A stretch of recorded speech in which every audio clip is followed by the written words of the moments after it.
কেউ যদি আমাদের চক্ষু তুলে ওই চক্ষু শরীর আমাদের থাকবে না। কেউ যদি আমাদের সাথে লড়তে আসে ওই পাওকে ভেঙে দেব ইনশাআল্লাহ। আমরা ভয় পাই না, বাংলাদেশের মানুষ কোনোদিন ভয় পায় নাই। ডাঙ্গা বাজাইতে চায় এই কুচক্রী হাসিনা, ফ্যাসিস্ট হাসিনা ওই ভারতে বসে এই সমস্ত ষড়যন্ত্র করতেছে। হাসিনাকে ভারত থেকে এনে বাংলার জমিনে তাকে বিচার করে ফাঁসির কাস্টে চড়াইতে হবে। এইটাই আজকে আমাদের সবচেয়ে বড় আহ্বান। নম্বর করেছে এবং এখানের ব্যাংকগুলোকে খালি করে দিয়েছে। সাংবাদিক বন্ধুরা আপনারা জানেন বর্তমানে 6টা ব্যাংক দেউলিয়া ঘোষণা করছে বাংলাদেশ ব্যাংক। অর্থনৈতিকভাবে পঙ্গু করে দিচ্ছে, লুট তরাস থেকে শুরু করে চুরি চাবারি সব তারা করছে, যার কারণে মানুষের কান্নায় এই যে আয়নাঘর করছে, অত্যাচার করছে, জেলে রাখছে, মারছে, পিটাইছে এবং বিভিন্ন ধরনের জুলুম করছে। এই মাজলুম যারা অত্যাচারিত তাদের চোখের পানি আল্লাহ আরো কাঁপিয়ে গেছে, যার কারণে 1 ঘন্টা আগেও হাসিনা জানতো না তাকে এখান থেকে পালাইয়া ভারতে যাইতে হবে। এটা ডাইরেক্ট আল্লাহর গজব। এখান থেকে শিক্ষা নিতে হবে।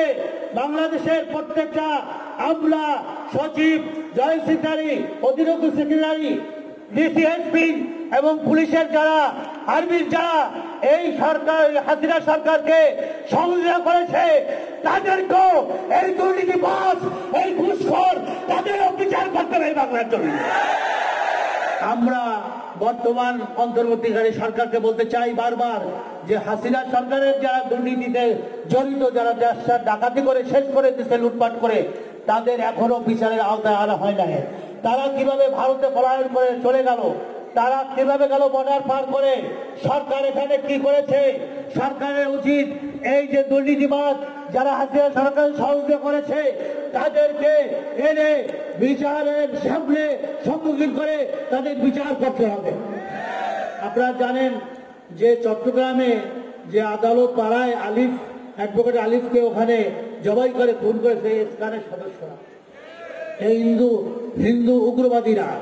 সেখান থেকে তারা প্রায় 2-3 হাজার তাকে ওখানে নেওয়ার জন্য, তাকে সারানোর জন্য সেই দাস তারা চেষ্টা করেছে। সেখান থেকে আজ বাংলাদেশের এই অবস্থা।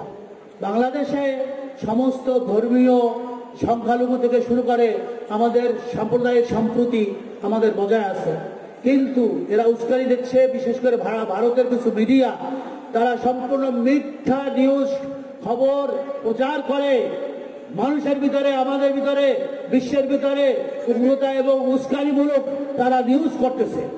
তারা যেটা বাংলাদেশে নাই। আপনারা জানেন গতকাল সেই আমাদের প্রধান উপদেষ্টা ডক্টর মোহাম্মদ ইউনূস সব ধর্মীয় নেতাদেরকে নিয়ে আমাদের যারা বাংলাদেশে আছে হিন্দু, খ্রিস্টান, বৌদ্ধ, মুসলমান সবাইদেরকে নিয়ে বসছিল। তারা সবাই একমত হয়েছে এই বাংলাদেশ আমাদের, আমরা এই দেশকে রক্ষা করব। আমরা সমস্ত ধর্মীয় নেতারা এক। আমরা বাংলাদেশে ভারতের কোন কুচক্রী মহলকে আমরা এখানে কিছু করতে দেব না। এই জমিন আমাদের, এখানে আমরা সবাই একসাথে বসবাস করব। আপনারা দেখেছেন সেই তারা দুর্গাপূজা করছে সুন্দরভাবে, কোনো হিন্দু নির্যাতন হয় না।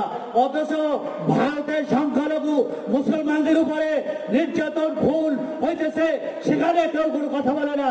এই হিন্দুত্ববাদ মোদী সরকার মুসলমানদেরকে খুন করতেছে। গত 2 সপ্তাহ আগেও একটা মসজিদকে কেন্দ্র করে 3 জন মুসলমানকে শহীদ করেছে। এই ব্যাপারে কোনো কথা বলে না। বাংলাদেশে কোনো সংখ্যালঘুদের উপরে কিছু হচ্ছে না, কিন্তু তারপরে এটা নিয়ে তারা প্রোপাগান্ডা করতেছে। আমরা কি সেটা করতে দেব? আমরা এই ভারতের কুচক্রীকে আমরা চিরতরে নির্মূল করে শান্তির একটা দেশ, এই আমাদের প্রায় 17 কোটি মানুষ আমরা বসবাস করি। আমরা 92% মুসলমান, 6 থেকে 7% হিন্দু, বাকিরা খ্রিস্টান, বৌদ্ধ, কিন্তু আমরা একসাথে থাকতেছি সেই প্রজন্মের পর প্রজন্ম থেকে। কিন্তু তারা চায় আমাদের ভিতরে ফাটল ধরাইয়া আমাদের ভিতরে অনৈক্য সৃষ্টি করে দাঙ্গা বাজাইতে চায়। এই কুচক্রী হাসিনা, ফ্যাসিস্ট হাসিনা ওই ভারতে বসে এই সমস্ত ষড়যন্ত্র করতেছে। হাসিনাকে ভারত থেকে এনে বাংলার জমিনে তাকে বিচার করে ফাঁসির কাছে চড়াইতে হবে। এইটাই আমাদের সবচেয়ে বড় আহ্বান। আসুন আমরা আমাদের সমস্ত রক্ত ইমান দিয়ে এই দেশকে রক্ষা করব। বর্তমান এই যে অন্তর্বর্তীকালীন সরকার ভুল ত্রুটি থাকতে পারে আছে, সেগুলোকে উতরিয়ে আমরা এই সরকারকে সর্বদিক থেকে সহযোগিতা করতে চাই। একটা সুষ্ঠু নিরপেক্ষ নির্দলীয় নির্বাচন, গ্রহণযোগ্য নির্বাচনের জন্য যত সংস্কার আছে আপনি সংস্কারগুলো করুন। আপনার দেশের আন্দোলন আছি, সংস্কারের পরেই আপনি নির্বাচন দেন, সঠিক নির্বাচন, যাতে করে গণতান্ত্রিক ভাবে এই দেশে একটা সুন্দর সুষ্ঠু পরিবেশে আগামী সরকার নির্বাচন সরকার আসতে হবে। এই আহ্বান নীতি আমার সংক্ষিপ্ত বক্তব্য এখানে শেষ করছি। নাসরুল্লাহ আব্দুল করিম অবশ্যই। আসসালামু আলাইকুম। ধন্যবাদ ইসলামিক ফাউন্ডেশনের সম্মানিত গভর্নর অধ্যক্ষ সৈয়দ মোসাদ্দিক বিলাল মাদানী সাহেব হুজুরকে। প্রিয় উপস্থিতি, এই পর্যায়ে কেন্দ্রীয় সম্মেলন স্মারকের মোড়ক উন্মোচন। ইসলামী ছাত্র আন্দোলন বাংলাদেশ এই কেন্দ্রীয় সম্মেলন 2025 উপলক্ষে ইসলামী ছাত্র আন্দোলন বাংলাদেশ স্মারক উন্মোচন করছেন, মোড়ক উন্মোচন করছেন ইসলামী আন্দোলন বাংলাদেশের মোহতারাম আমির মুফতি সৈয়দ মোহাম্মদ রেজাউল করিম পীর সাহেব চরমনাই হাফিজাহুল্লাহ। উপস্থিত ইসলামী আন্দোলনের নেতৃবৃন্দ। স্মারকের বিষয়বস্তু ইসলামী আন্দোলন বাংলাদেশ, ঐতিহ্য, সংগ্রাম ও অবদান।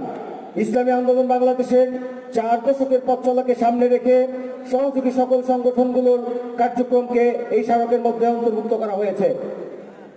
এই পর্যায়ে একটি বিশেষ সচিত্র ম্যাগাজিনের মোড়ক উন্মোচন। পেরিয়ে রক্ত ভেজা পথ, জুলাই অভ্যুত্থানের স্মৃতি কথা নিয়ে শহীদদের কথা, আহতদের কথা সারা দেশের প্রত্যেক বিশ্ববিদ্যালয়ে, প্রত্যেকটি জেলা উপজেলায় যে যেখানে সংগ্রাম করে তুলেছে তাদের এই সংগ্রাম এবং স্মৃতি, এইগুলো নিয়েই বিশ্ববিদ্যালয় এবং ক্যাম্পাস নেতৃবৃন্দ, সমন্বয়ক সহ সকল নেতৃবৃন্দ এর স্মৃতি কথা নিয়ে পেরিয়ে রক্ত ভেজা নামক একটি সচিত্র ম্যাগাজিন মোড়ক উন্মোচন করা হলো। এ পর্যায়ে ইসলামী ছাত্র আন্দোলন বাংলাদেশের সাবেক সেক্রেটারি জেনারেল, ইসলামী আন্দোলন বাংলাদেশের সাবেক কেন্দ্রীয় সাংগঠনিক সম্পাদক মরহুম অধ্যাপক সৈয়দ বেলায়েত হোসেন রহমতুল্লাহ আলাইকে নিয়ে একটি স্মৃতিস্মারকের মোড়ক উন্মোচন করছেন ইসলামী আন্দোলন বাংলাদেশের মোহতারাম আমির পীর সাহেব চরমনাই। আজকের অনুষ্ঠানের সম্মানিত সভাপতি সহ ইসলামী আন্দোলন বাংলাদেশের নেতৃবৃন্দ, সংগ্রামী সাথী ও বন্ধুগণ, ইসলামী ছাত্র আন্দোলন বাংলাদেশ আয়োজিত